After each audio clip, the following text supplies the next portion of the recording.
Okay, so now अब हम लोग थोड़ा सा moving further on the topics. आज हम बात करेंगे जो हमने उस दिन बात करी थी. Yesterday I told you preposition logic किसको कहते हैं कि a sentence that is having to values, that is either true और फॉल्स. ठीक है, सो आज हम इन ट्रू और फॉल्स के ऊपर ही बात करेंगे.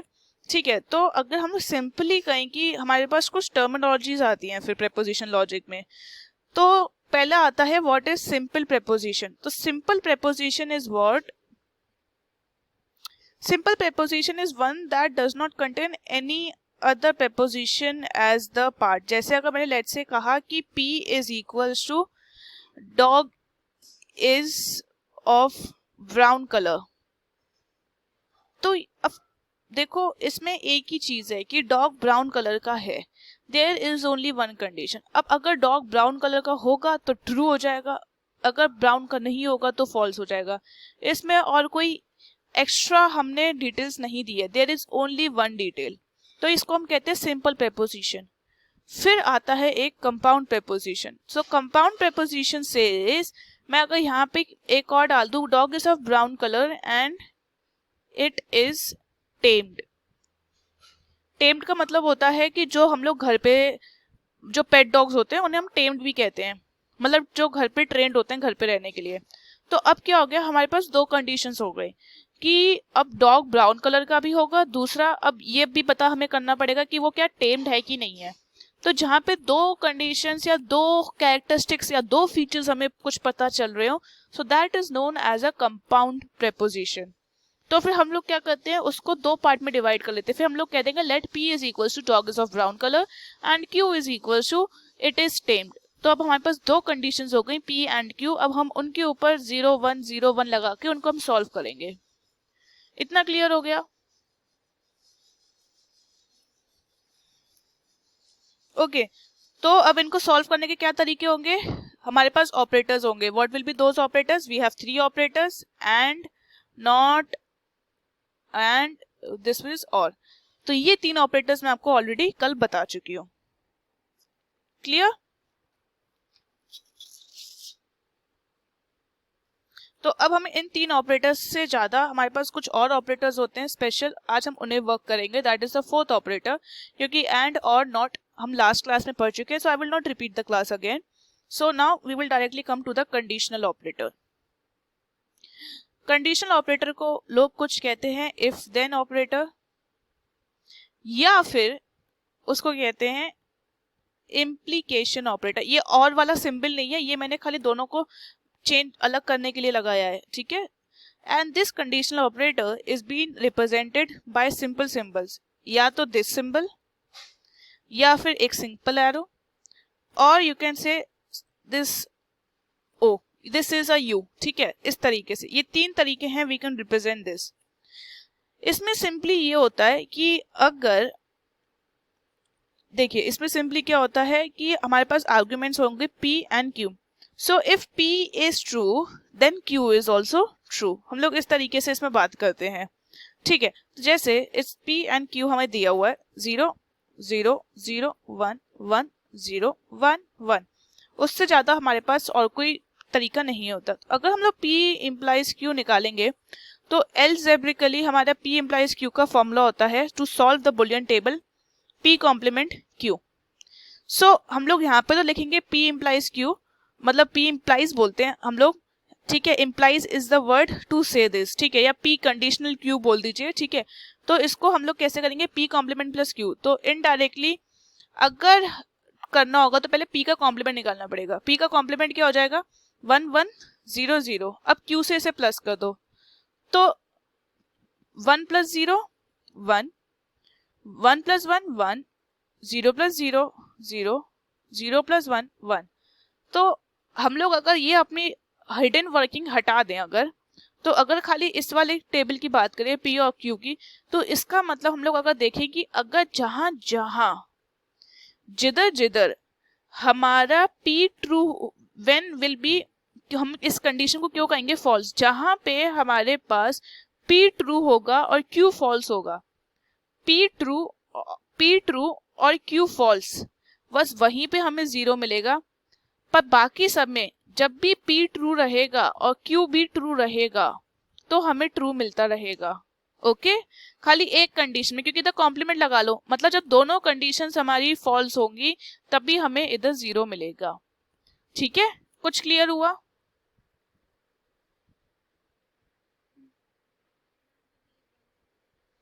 ओके सो देखिए, ये तो एग्जैक्टली ऑन पेपर वर्किंग है, पर इसका एग्जैक्टली फॉर्मूला क्या होता है? P complement plus Q. तो उसका मतलब क्या हुआ कि अब आप यहाँ से देखिए, इधर पी ट्रू है तो हमें कोई फर्क नहीं पड़ता क्यू ट्रू है कि नहीं है, इधर पी ट्रू है तो हमें कोई फर्क नहीं पड़ता क्यू ट्रू है कि नहीं। पर अगर जहां पे पी फॉल्स हो गया तब हमें देखना पड़ेगा क्यू क्या फॉल्स हो रहा है कि नहीं। पर अगर क्यू भी फॉल्स हो रहा है सो इट इज फॉल्स। ठीक है, तो हम लोग ये कह सकते हैं कि the conditional statement P implies Q will be false when P is true and Q is false, and for the other all inputs it will be true। क्योंकि हमने बिहाइंड द सीन्स आके देखा है, जहां पे P फॉल्स हो रहा है तो Q भी अगर फॉल्स हो रहा है तो हमारे को 0 मिलेगा। पर अगर P फॉल्स है और अगर Q ट्रू है तब भी हमें ट्रू मिलेगा। खाली एक कंडीशन में, जब P फॉल्स और Q फॉल्स होगा तभी हमें 0 मिलेगा। Okay clear? ये बिहाइंड द सीन्स हमें बताना नहीं होता अपनी कैलकुलेशन में, तो तभी हम लोग डायरेक्टली बोलते हैं कि जहां पे भी P फॉल्स होगा Q फॉल्स होगा। भाई पर कैसे? जब P का कॉम्प्लीमेंट प्लस Q होगा तो हमने देखा पीछे जाके कि P कॉम्प्लीमेंट और जब Q कॉम्प्लीमेंट दोनों 0 होंगे तब 0 हो रहा है। क्लियर?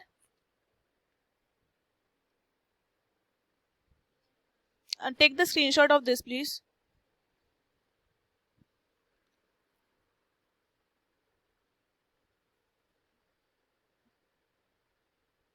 डन?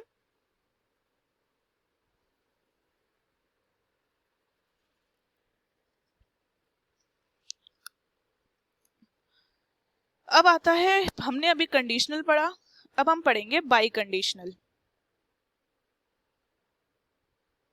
बाई कंडीशनल को हम लोग कहते हैं इफ एंड ओनली इफ, या फिर यू कैन से equivalence operator. What does this means? पहले तो इसके सिंबल्स देख लीजिए, दिस इज द सिंबल, या फिर 3 इक्वल्स। दो तरीके से हम रिप्रेजेंट कर सकते हैं। इसमें सिंपली होता है या तो दोनों आर्ग्यूमेंट्स ट्रू होंगे तब मैं ट्रू दूंगा, या फिर दोनों आर्ग्यूमेंट्स जब फॉल्स होंगे तब मैं फॉल्स दूंगा। Very simple.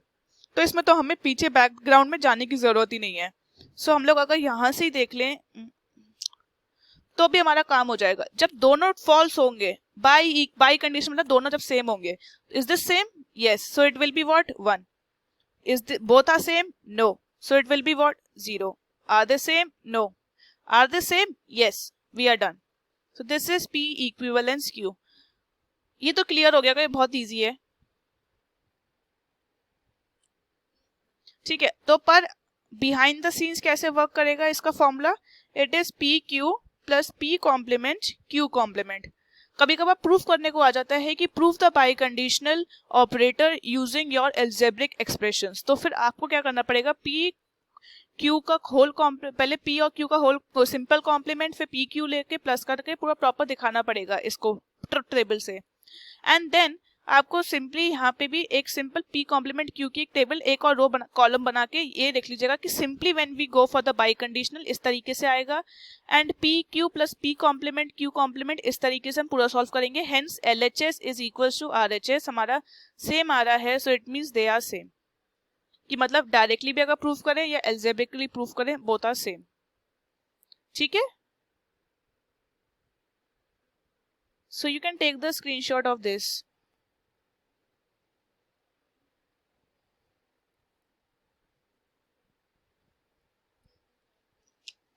ओके सो अब यही मैं आपको जो बता रही थी, हम लोग एक मैं आपको दिखा देती हूँ करके किस तरीके से आता है क्वेश्चन बोर्ड में।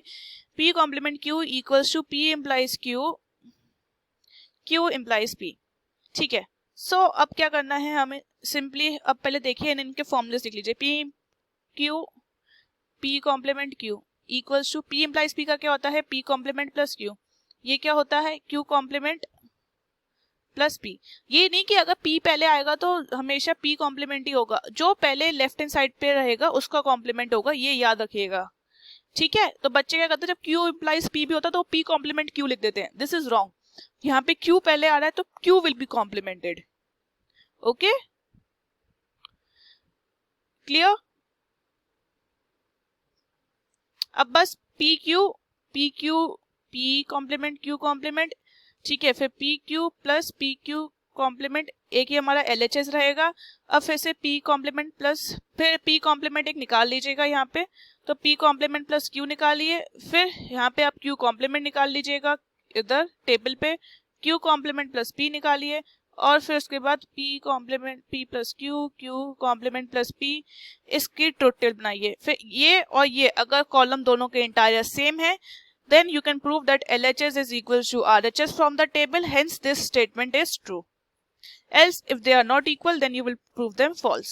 तो आई थिंक मेरे को ट्रुथ टेबल बनाने की जरूरत नहीं पड़ेगी, ये तो बहुत इजी है आप लोगों के लिए, बस आपको ये एक्सप्रेशंस ओपन करने आने चाहिए, ठीक है? ओके, सो इस तरीके से है, मैं आपको इनके भी आपको दिखा देती हूँ जो बोर्ड वाले आए हुए हैं, you can practice them at your home. ये क्या है जो मैंने ऑपरेटर लिखा है, विच इज दिस ऑपरेटर, ए के पहले,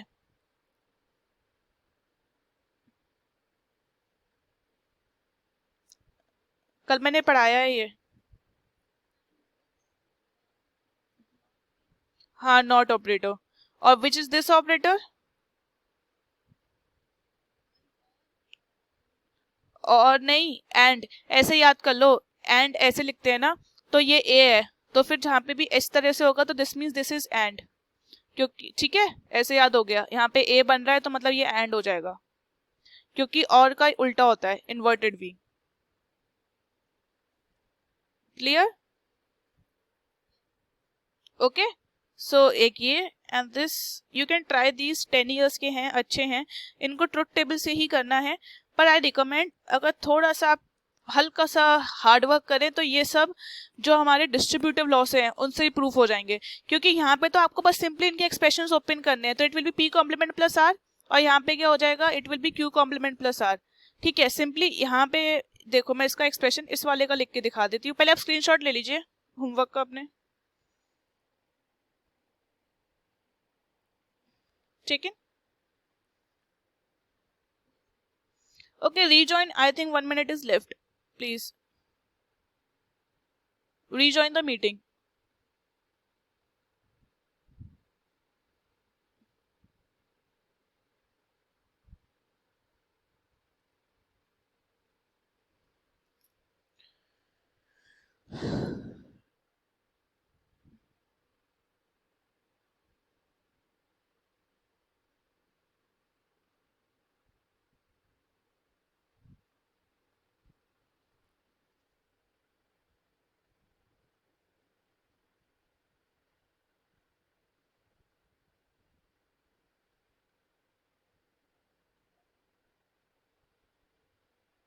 सब आ गए?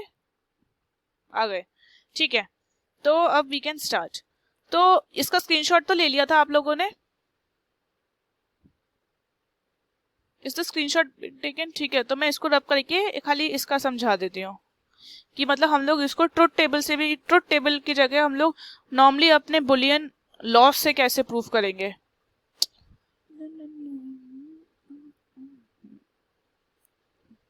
सो देखिए, इसको ओपन कर दीजिए, it will be simply what, P plus R Q complement plus R, यहाँ पे क्या हो जाएगा, it will be P plus Q का whole complement plus are.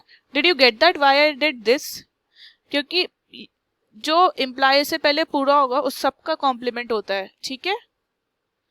Is this point clear?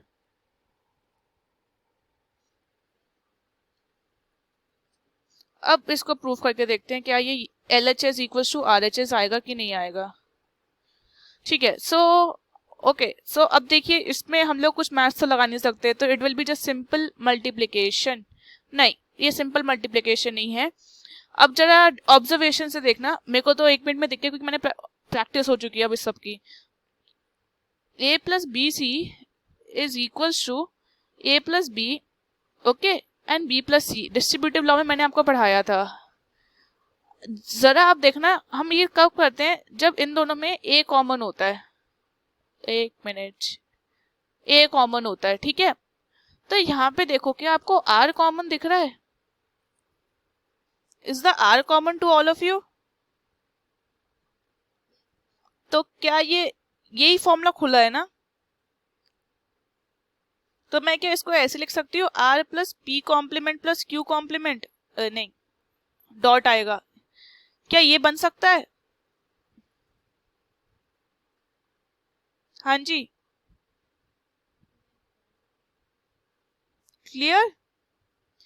In the same way यहाँ पे तो डी मॉर्गन्स लॉ लगेगा और कोई लॉ लग ही नहीं सकता, तो it will be what, P complement Q complement plus R. एक स्टेप में मैंने खाली पूरा यहाँ पे एक डिस्ट्रीब्यूटिव लगाया, एक डी मॉर्गन लगाया और एक लाइन में कंप्लीट हो गया। अब आप ट्रुथ टेबल बनाते, अभी आपको 10 मिनट लग जाते हैं ट्रुथ टेबल बनाने की बात करने में। तभी मैं कह रही हूँ बुलियन अलजेब्रा के लॉज अगर याद हो तो सेकेंड्स में होता है ये सॉल्व।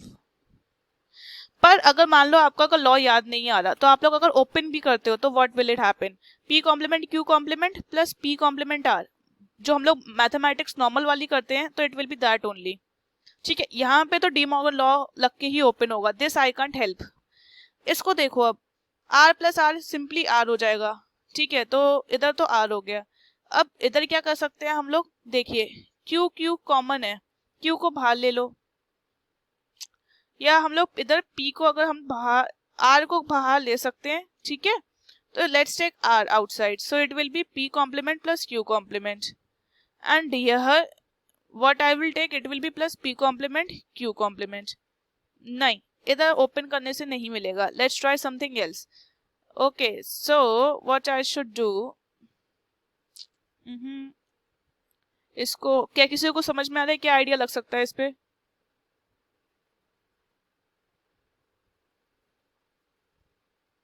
आई थिंक इससे प्रूफ नहीं होगा, इसका एक ही यही तरीका है प्रूफ करने का, वरना बहुत ओपन और जुगाड़ लगानी पड़ेगी इस पे। क्लियर हुआ? अरे नहीं, सॉरी, हो जाएगा प्रूफ, सॉरी मैंने इधर आर तो देखना भूल गई। So it will be P complement plus Q P R plus R Q, और ये सिंगल आर बचा ना, आर और आर को कॉमन लो, तो ये क्या हो जाएगा, आर और ये Q complement plus one, one की प्रॉपर्टी से यहाँ पे वन बचा, तो again only R is left. ठीक है, so it will be both P plus Q complement plus P complement plus P R plus R. अब हमारे पास ये वाला एक्सप्रेशन बचा है, अब मैं फिर से आर कॉमन लूंगी, so it will be what, P complement Q complement plus R P complement plus one. फिर से हमारा ये डिस्कार्ड हो गया क्योंकि वन है, प्रॉपर्टीज ऑफ वन। सो ये भी ये इस तरीके से आ जाएगा अगर आप ओपन करोगे पूरा, तो मैं तो ये आर देखना भूल गई थी। ठीक है, आ जाएगा, पर ये बहुत लंबा है, पर मैंने ये एक स्टेप में कर दिया अगर मेरे को डिस्ट्रीब्यूटिव लॉ याद था तो। क्लियर? दोनों तरीके मैंने बता दिए। ठीक है, सो आप लोग घर पर जो मैंने आपको 4 सम्स दिए हैं, पहले आप ट्राई करना ट्रुथ टेबल से क्या वो प्रूफ हो रहे हैं कि नहीं। अगर वो L H S equal to R H S आ रहा है आपका, तो दैट्स वेल एंड गुड, फिर आप उसे इससे बुलियन लॉस से ट्राई करना, क्योंकि बोर्ड एग्जाम में वो लोग ट्रुथ टेबल कम बनवाते हैं, वो ये लॉस से ज्यादा प्रूफ करवाने को कहते हैं, तो इसलिए इसकी प्रैक्टिस आपको ज्यादा होनी चाहिए। ओके, तो जब आप अभी ट्राई करोगे, सिंस यू आर नोविस, तो आप अपनी जो लॉस की जो वो शीट है उसको साथ में लेके बैठना, फिर ट्राई करना, फिर देखना क्या कोई रिजेम्बलेंस हो रही है, अगर रिजेम्बलेंस हो रही है तो मैं उसको रिड्यूस कैसे कर सकती हूँ। ओके ओके, सो उसके बाद मैं आपको खाली आज एक टॉपिक और पढ़ाती हूँ, विद दिस हमारा जो फर्स्ट चैप्टर है वो कंप्लीट हो जाएगा। After the first chapter we have only then आपका जो नॉर्मल, मैं फिर नेक्स्ट क्लास में जब आप ये फर्स्ट चैप्टर रिवाइज करके आओगे, सो तब मैं फिर आपको और न्यूमेरिकल्स की प्रैक्टिस करवाऊंगी, क्योंकि आज थोड़ा सा थियोरेटिकल टॉपिक है इसके बाद वाला, कि कॉन्टिजेंसीज क्या होती है। कॉन्टिजेंसीज आर नथिंग, जिस ट्रुथ टेबल में अगर जीरोस एंड वंस हैं, मतलब जो हमारा फाइनल रिजल्ट आ रहा है, रिजल्ट वाला जो कॉलम होता है, जैसे let's say P complement Q plus R, ठीक है, उसमें लेट्स से हमारा जो लास्ट कॉलम आ रहा है वो आंसर इस तरीके से आ रहा है। ठीक है, तो इसमें लास्ट वाले में 0 और 1 दोनों है। ठीक है, 0 और 1 दोनों हैं, तो इसलिए हम इसे कॉन्टिजेंसीज कहेंगे।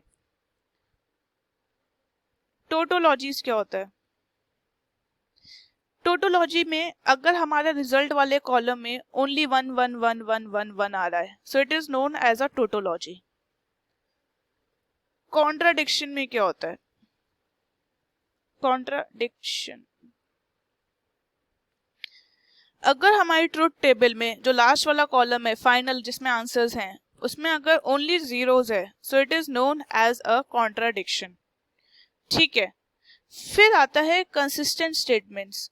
Two statements are consistent if and only if their conjunction is not a contradiction. इसका मतलब क्या हुआ? अगर दो स्टेटमेंट है लेट्स से P एंड Q, हमने उनका अगर ट्रुथ टेबल बनाई और अगर उनका जो लेट्स से कंजंक्शन, कंजंक्शन का मतलब क्या होता है हमारा? डॉट, क्योंकि एंड को हम लोग कंजंक्शन बोलते हैं ना, तो अगर उसका कंजंक्शन अगर कॉन्ट्राडिक्शन नहीं आ रहा, कॉन्ट्राडिक्शन मतलब उसका जो ये फाइनल आंसर है अगर वो कंप्लीट 0 0 0 0 नहीं आ रहा, उसमें वेरिएशन है, या तो वो पूरा 1 1 आ जाए वेल एंड गुड, पर अगर पूरा 1 1 नहीं आ रहा तो 0 1 का अगर कॉम्बिनेशन भी आ रहा है, so it is known as a consistent statement. पर अगर उसका पूरा रिजल्ट एक कॉन्ट्राडिक्शन आ रहा है, so it is not a consistent statement. Consistent मतलब जैसे हम लोग इंग्लिश में भी बोलते हैं, या चलो इसकी बात में थोड़ी कंसिस्टेंसी है, मतलब उसकी बात में थोड़ा सा तो ट्रुथ है, बट अगर मैंने कुछ बात गलत बोली तो पर्सन से she is a complete liar. तो मतलब पी डॉट क्यू का जो आपका पी डॉट क्यू है अगर पूरा 0 आ रहा है तो मतलब दिस इज रॉन्ग। कंसिस्टेंट मतलब हाँ ठीक है 0 एंड 1 विल वर्क, मतलब there is some possibility of the truthness in the expression. Clear?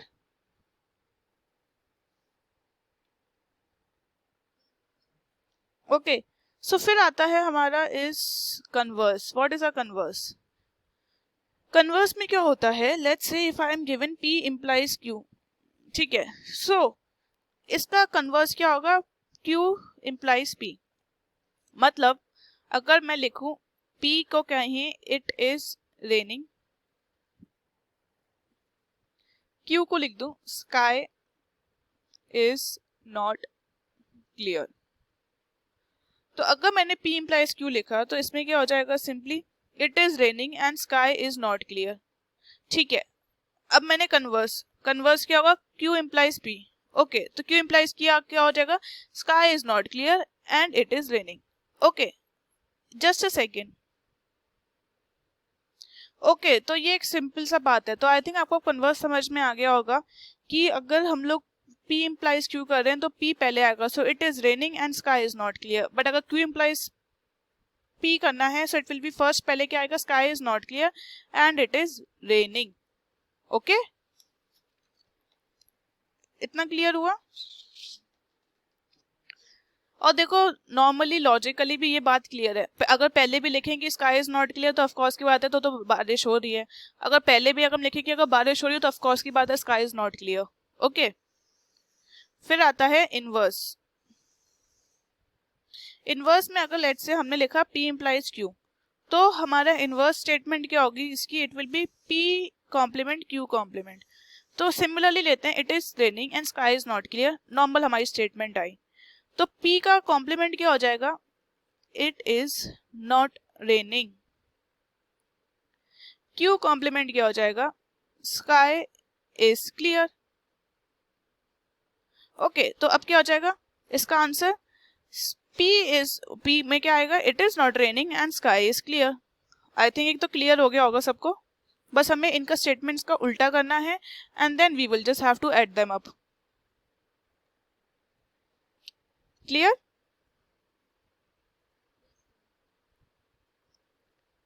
Then आता है कॉन्ट्रा पॉजिटिव। कॉन्ट्रा पॉजिटिव में अगर हमें P implies Q दिया हुआ है so it will be Q complement plus P complement.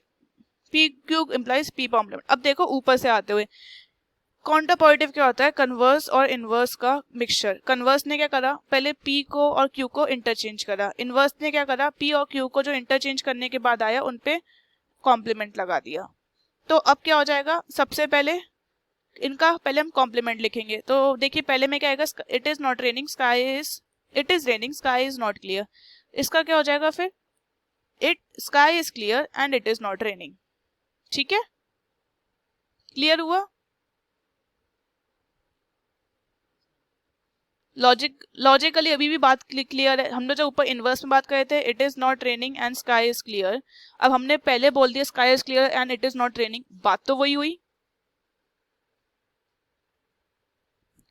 है ना। ओके, सो विद दिस आपका नॉर्मली फर्स्ट चैप्टर कंप्लीट हो चुका है। अब आप लोगों को मैं सम्स दे दूंगी थोड़े से प्रैक्टिस करने के लिए, so that you can practice, और ये sky is not clear type के भी दे दूंगी विद आंसर्स। सो आप पहले प्रैक्टिस कर लीजिएगा and then with answers you can check them out. So I think I can end the class today. In the next class हम लोग क्या करेंगे, आपको शायद स्कूल में करवा दिया होगा या नहीं।